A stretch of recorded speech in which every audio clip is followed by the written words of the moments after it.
அல்ஹம்துலில்லாஹ். உடன்குடியில் இருந்து உங்கள் அபு. அதாவது நாம் தமிழர் கட்சியில் இருக்கக்கூடிய சீமான் அவங்க முதல் கட்ட அரசியல் களம் எப்படி இருந்துச்சுன்னா, பெரியார மிகப்பெரிய அளவுல புகழ்ந்து என்ன செஞ்சாரு, பேசினாரு. பெரியார் தமிழ் சமூகத்துக்கு ரொம்ப முக்கியமான நபர், அவர் ஒரு தியாகி, அவர் ஒரு மகான்ற அளவுக்கு என்ன செஞ்சாரு, பேசினாரு. ஆனா இப்போ அவர் பெரியார ரொம்ப இழிவாக, கண்ணிய குறைவாக பேசிக்கிட்டு இருக்கிறாரு.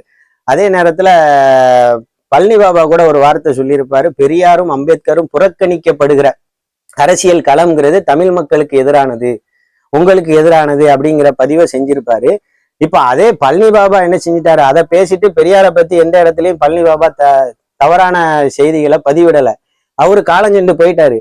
ஆனா அவருக்கெல்லாம் தெரியாத அரசியல் சாணக்கியர் அவருக்கே தெரியாதத இன்றைக்கு நாம் தமிழர் கட்சியில இருக்கிற சகோதரர் அபுபக்கர், சமகால வரலாற்று ஆய்வாளர், அவர் அந்த தரவுகளை எல்லாம் இன்னைக்கு எடுத்து பெரியார் இந்த இஸ்லாமிய சமூகத்துக்கு எவ்வளவு எதிரா இருந்தாரு, தமிழ் சமூகத்துக்கு எவ்வளவு எதிரா இருந்தாருங்கிற மாதிரி இன்றைக்கு பட்டியல் போடுறத பார்க்கிறோம்.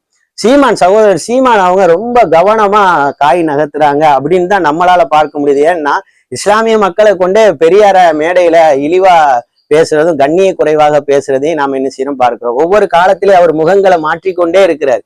இது மிகப்பெரிய ஆபத்தானது. தமிழ் சமூகமும் சரி, இந்த இஸ்லாமிய மக்களும் சரியான முறையில விழிப்புணர்வு அடைஞ்சிக்கணும்.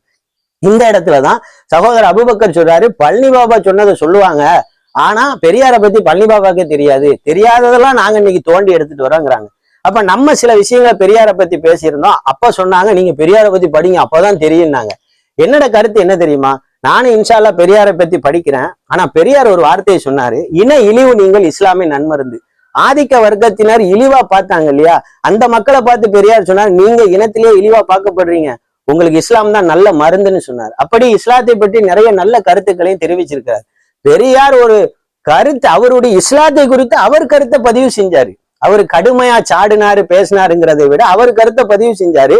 கருத்து தெரிவிக்கிற காலம் சென்ற அந்த பெரியார நான் மேடையில கண்ணிய குறைவா பேசணும், இழிவுபடுத்தணும் அப்படின்னு சொன்னால் என்னை கருவறுக்க துடிக்கிறவங்கள நான் என்ன செய்யணும்? அப்ப எனக்கான எதிரி என்னை கருவறுக்க துடிப்பவர்கள் தான்.